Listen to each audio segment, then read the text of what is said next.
Hey guys, happy day 3 of our Live and Love Like a Boss Bootcamp.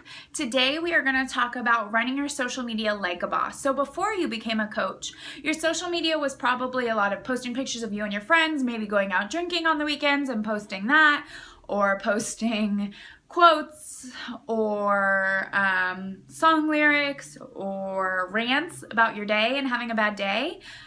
And that is like down the drain. You don't do that anymore.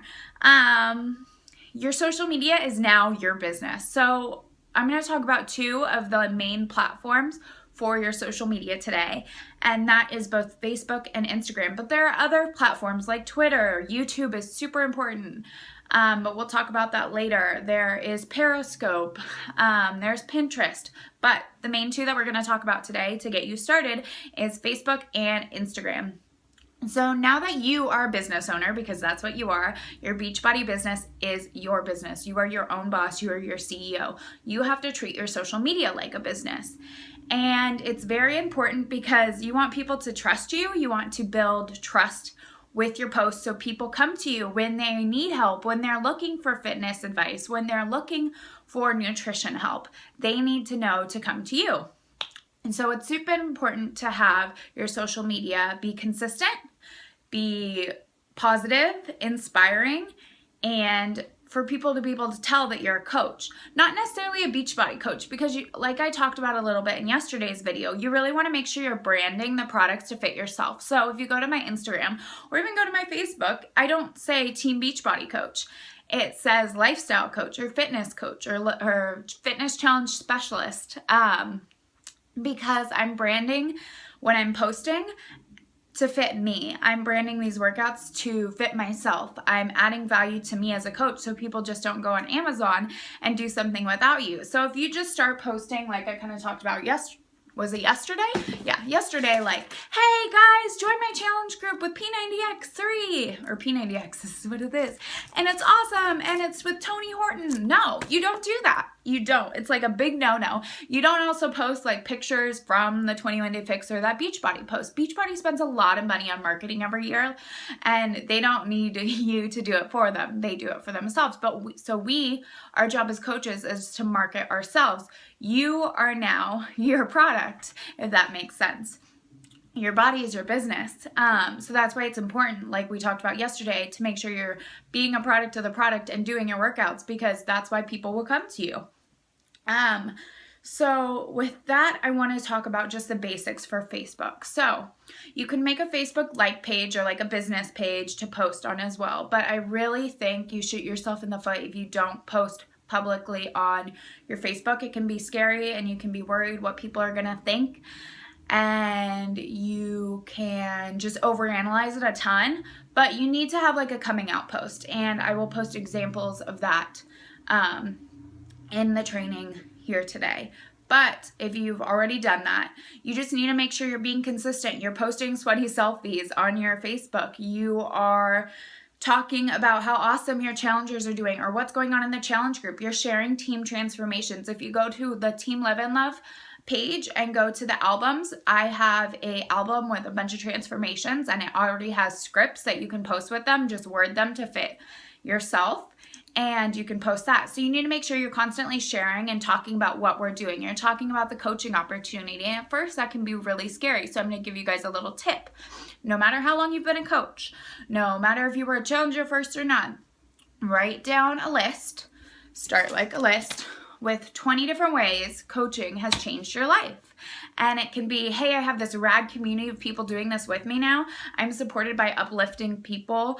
I get to travel. It's part of my job. I get to earn free trips. I'm in the best shape of my life. I'm working on getting in the best shape of my life. I get to commit to my health every day, and that's part of my job. Personal development and growing is part of my job. Like, there's so many things. The list can go on and on and on.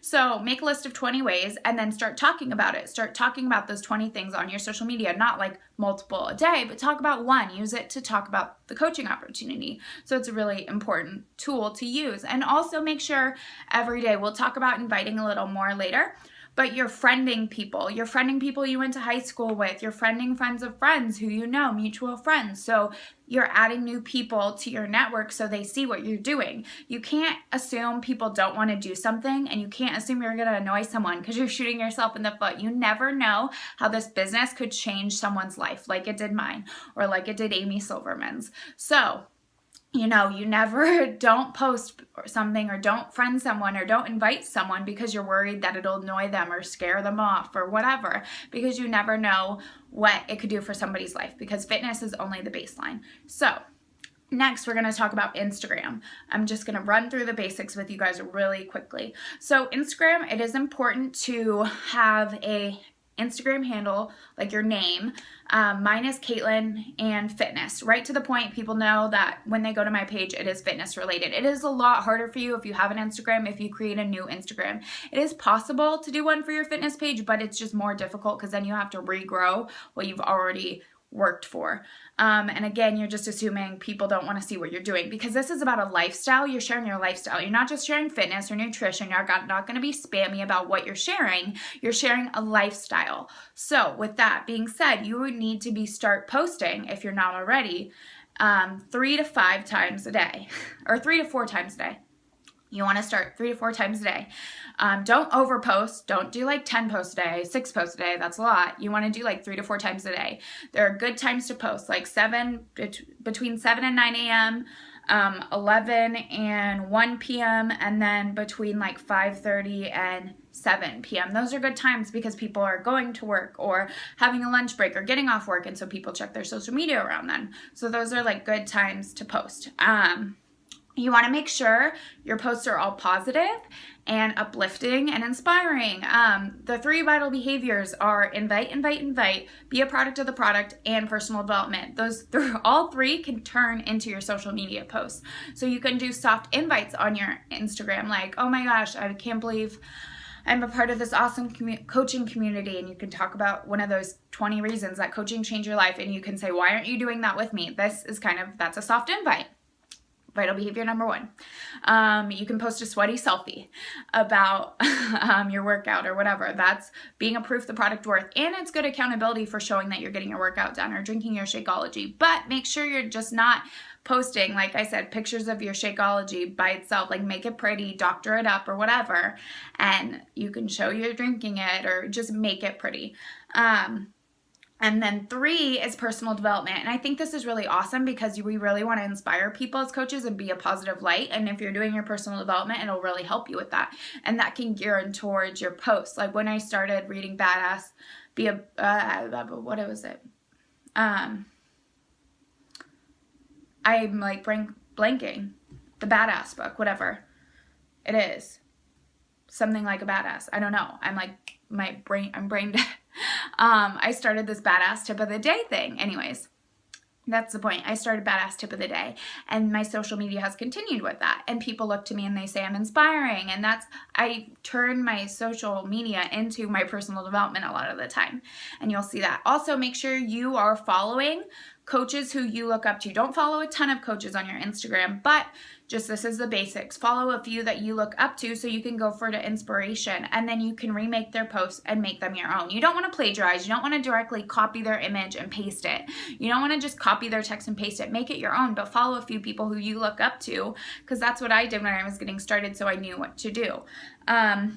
Make sure your pictures are bright, they are clear, they have value. You want to make sure you're adding free value through your social media. And you can talk about lifestyle, you can talk about balance, you can talk about going out with your boyfriend or husband or girlfriend, whatever it is, out on a date night. You can talk about your pets, but you need to make sure that you have a brand and you're being consistent. So the next thing that I'm going to talk about is picking 3 things besides Beachbody that you are known for. So whether it is your tattoos, or you're a mom, or you're a hairstylist, you are in school, you're a student, or there's so many different things. I hike a lot, so that's part of my brand. I'm a cat mom. OJ shows up in my posts sometimes. I'm paleo, so that you see on my page a lot, my food. And I'm young, so I talk about being young and free. And so that's like part of my brand. So it's really important to distinguish your brand and roll with it and be consistent, because you don't want to be posting a billion different things. People need to be able to know what you're about as soon as they go to your page. So it's important to share weekly transformations with the team. I post weekly transformations for you guys to share on Tuesday nights, for you to share Wednesday or Tuesday night. So you have that. But really the biggest thing with your social media is know now that your social media is your business. So if you're having a bad day, don't post about it. Just read PD. And it doesn't mean that you have to be picture perfect by any means. Share your soul, get uncomfortable, talk to people, and show people you're real. Like, you don't want to be a Beachbody robot. You don't want to be like a robot at all. You want to show people that you're vulnerable, and through social media you can talk about those things in your past that made you uncomfortable, or what brought you here today, and why you're a coach, or why you decided to get healthy. And you can talk about those things, and social media is like the perfect place to do that, because people have the chance to relate to you and they have the chance to see what you're doing. And it's so fun, because it's really how I built 90% of my business, and you get to connect with so many different people. So tomorrow I will dive back into this. It will be step 2, and we will talk about how I built my business through social media and how you can too. So super stoked for you guys. Happy day 3. And post below what your Instagram handle is, if you have a Facebook, or if you have a Facebook like page, and what you think your brand is as a coach, besides a coach. Like, what are the 3 things that distinguish you besides fitness? Post below.